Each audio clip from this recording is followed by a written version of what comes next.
All right, guys, this story will maybe shock some of you guys. But anyway, the other day I did an interview with a patient who was a 47-year-old nurse who, for her whole life, strongly believed in the healthcare system, believed what it was about, believed all the quote unquote propaganda.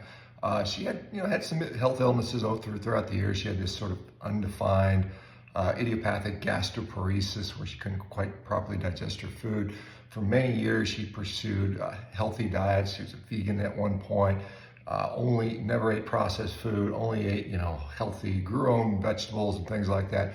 But despite that, she continued to get sicker. She developed something called CIDP, which stands for chronic inflammatory demyelinating polyneuropathy, which is sort of a chronic form of something called Guillain-Barré. Guillain-Barré is a condition we often see after vaccines where people have neurological symptoms, where they become weak, some of them lose the ability to walk.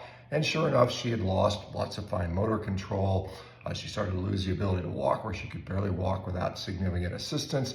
And the treatment for this was, I should mention, she had severe intractable pain to the point where she could no longer work, spent all day miserable in pain. She was maxed out on pain medication. She was on something called gabapentin or Neurontin, 3,600 milligrams per day, which is a maximum dose, kind of turns her into a zombie. She was also receiving these monoclonal antibodies, rituximab, at the cost of something like $100,000 a year. Now, she didn't have to directly pay for it because her insurance companies covered it, but again, the system pays for it. We all pay for it through our premium. So hundreds of thousands of dollars a year in medications, multiple neurologists, multiple specialists, and the answer was, we're sorry, you're likely going to end up with a wheelchair in a couple of years, and that's all we can do. All right? Never once did they ask her about nutrition, not even remotely interested in that. So out of desperation, her husband convinced her to try a carnivore diet. And of course, coming from a nursing background, a medical background, very skeptical, but just out of desperation, tried it. So she tries a carnivore diet, and within several days, symptoms start getting better. A couple of weeks goes by, no longer needing the infusions anymore. That goes away. Her symptoms essentially resolve. Gastroparesis goes away. She is now weaning off of her gabapentin because you have to go off that one very slowly.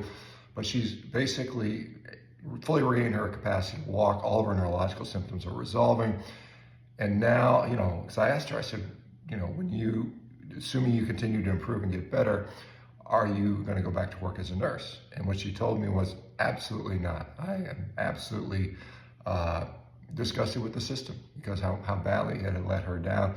And how it just ignores this type of stuff. And again, this is an interesting story. Obviously, it's a story of happiness because she found what actually worked for her. And it's with simple dietary change, believe it or not. Going on an all-meat diet, crazy as it sounds, it works for lots of people.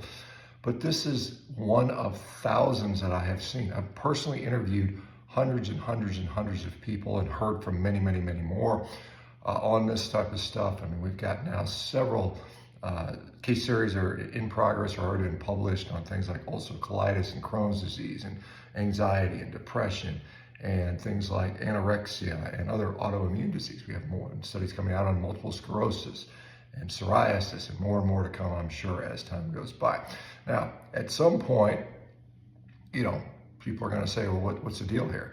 What we're seeing is a strong pushback, a fight from this. You see particularly cardiologists, because they don't like people's cholesterol going up. And sometimes, indeed, her cholesterol did go up some. But given the context of where she was, literally being told you're going to spend the rest of your life in a wheelchair, right? Versus my cholesterol went up a little bit. To me, the trade-off, if it was me, again, and everybody has their own sort of matrix on how they decide things, that would be a no-brainer to me. Do I spend the rest of my life in a wheelchair so I keep my cholesterol low? Or do I do a diet that potentially might raise my cholesterol? And again, this is a more nuanced discussion. I'm not going to go into it here. But anyway, great story, super cool. We see stuff like that at Rivero all the time. If you are interested in getting a physician that gets it, that's not pardon my French, a dumbass, that's not going to inquire about nutrition and lifestyle and just put you on drugs, go check out Rivero. All right, guys, we'll talk to you later.